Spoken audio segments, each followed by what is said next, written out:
चारधाम यात्रा के 4 प्रमुख स्तंभों में से एक श्री बद्रीनाथ में पिछले कई सालों की व्यवस्थाओं को देखते हुए अब प्रशासन और पंचायत ने वहां पर एक फैसला लिया है। उसमें ये है कि बद्रीनाथ क्षेत्र में धार्मिक मर्यादा और व्यवस्था बनाए रखने के लिए बद्रीनाथ क्षेत्र में मांस लाने, खाने, ले जाने पर सख्त प्रतिबंध लगाया गया है। अगर कोई व्यक्ति इन नियमों का उल्लंघन करता हुआ पाया जाता है तो उसके खिलाफ कार्रवाई की जाएगी। चारधाम यात्रा में सबसे ज्यादा महत्वपूर्ण पड़ाव श्री बद्रीनाथ धाम में एक नया नियम बनाया गया है। अब श्री बद्रीनाथ धाम में धार्मिक आयोजनों को लेकर सख्ती बढ़ा दी गई है। स्थानीय प्रशासन और पंचायत ने स्पष्ट किया है कि बिना अनुमति के बद्रीनाथ धाम और उसके आसपास किसी भी प्रकार का धार्मिक कार्यक्रम आयोजित नहीं किया जाएगा। नए नियमों के तहत भागवत कथा,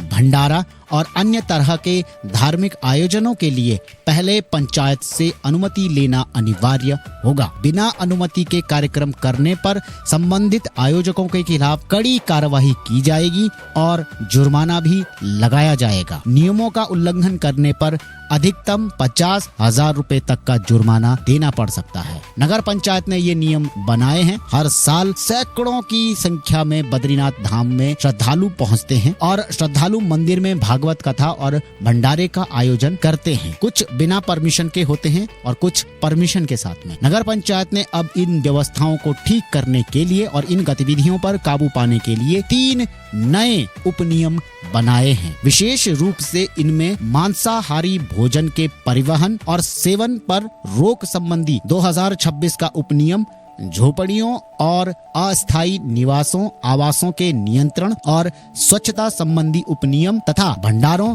भागवत पाठ और विशेष आयोजनों के विनियम संबंधी उपनियम शामिल हैं। इसके अलावा उचित प्रबंधन, लॉजिस्टिक सहायता सुनिश्चित करने के लिए एक ऐसी व्यवस्था लागू की गई है जिसके तहत अनुमति प्राप्त करने के अतिरिक्त एक यूजर चार्ज का भुगतान करना भी अनिवार्य होगा। ये नियम सभी लोगों पर लागू किए जाते हैं, चाहे वो उत्तराखंड का निवासी हो, लोकल हो, या फिर उत्तराखंड से बाहर से आया हुआ श्रद्धालु क्यों न हो। वो अपनी श्रद्धा से अगर भंडारा, भागवत कथा, कुछ और विशेष आयोजन करवाना चाहता है तो उसे पहले पंचायत और